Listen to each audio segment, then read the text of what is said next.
एक महिला को अचानक पता चलता है कि प्लास्टिक का एक बड़ा ड्रम पानी पर तैर सकता है। ये देखते ही उसके दिमाग में बच निकलने की एक तरकीब आ जाती है। उसे लगता है कि अगर ऐसे ड्रम इकट्ठा कर लिए जाएं, तो गहरे गड्ढे में फंसे लोग उनसे एक अस्थायी नाव बना सकते हैं। इसके बाद सभी लोग प्लास्टिक के ड्रम ढूंढने में जुट जाते हैं। तभी रोवन की नजर एक ऐसी चीज पर पड़ती है जिसे देखकर वह हैरान रह जाता है। उसे एक विशाल प्लास्टिक का ड्रम उनकी तरफ तैरता हुआ दिखाई देता है। यह नजारा देखते ही सभी के अंदर जीने की उम्मीद फिर से जाग उठती है। वे बिना समय गंवाए महिलाओं और बच्चों को सबसे पहले ड्रम के अंदर बैठा देते हैं। फिर एरिक की बारी आती है, लेकिन वह अपनी जगह अपने बेटे और बाकी लोगों को दे देता है। इसके बाद वह बिना किसी झिझक के ड्रम का ढक्कन कसकर बंद कर देता है। अंदर बैठे लोग चाहे जितना चिल्लाते रहें, वह ढक्कन खोलने से साफ मना कर देता है। उसी समय हालात और भी खतरनाक हो जाते हैं। अचानक नीचे की एक पाइपलाइन फट जाती है और तेज रफ्तार से पानी गड्ढे के अंदर भरने लगता है। कुछ ही देर में एरिक के लिए खुद को संभालना मुश्किल हो जाता है और वह धीरे धीरे पानी के नीचे डूबने लगता है। दूसरी तरफ ड्रम के अंदर मौजूद लोग पानी के बढ़ते स्तर के साथ सुरक्षित ऊपर उठते जा रहे थे, लेकिन तभी ऊपर मौजूद एक भारी ढांचा टूटकर नीचे आ गिरता है। उसका असर इतना जोरदार था कि ड्रम तुरंत पानी के नीचे दब जाता है। हालांकि जैसे जैसे दबाव बढ़ता है,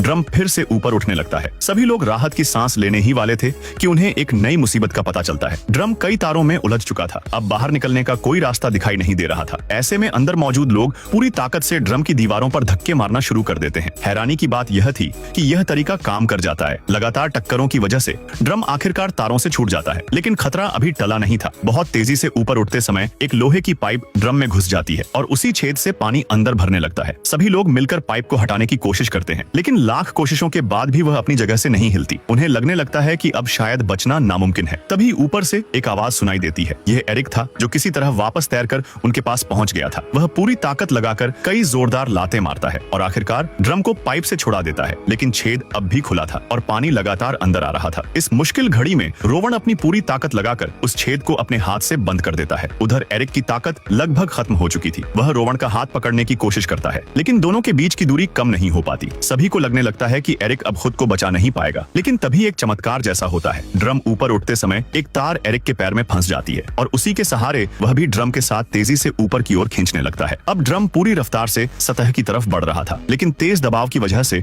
उसमें दरारें पड़ने लगती हैं। पानी तेजी से अंदर घुस रहा था। हालात इतने खराब हो जाते हैं कि एक आदमी अपने बेटे को सिर के ऊपर उठा लेता है और चुपचाप जो होने वाला है उसका इंतजार करने लगता है। तभी अचानक ड्रम के ढक्कन खुल जाते हैं और सभी हैरान रह जाते हैं, क्योंकि एरिक एक बार फिर किसी चमत्कार की तरह उनके सामने वापस आ चुका था। जब वे गड्ढे के मुहाने से सिर्फ कुछ दर्जन मीटर दूर थे, तभी ऊपर मौजूद बचाव दल की नजर उन पर पड़ जाती है। इसके बाद तुरंत एक क्रेन नीचे भेजी जाती है और आखिरकार सभी लोगों को सुरक्षित बाहर निकाल लिया जाता है।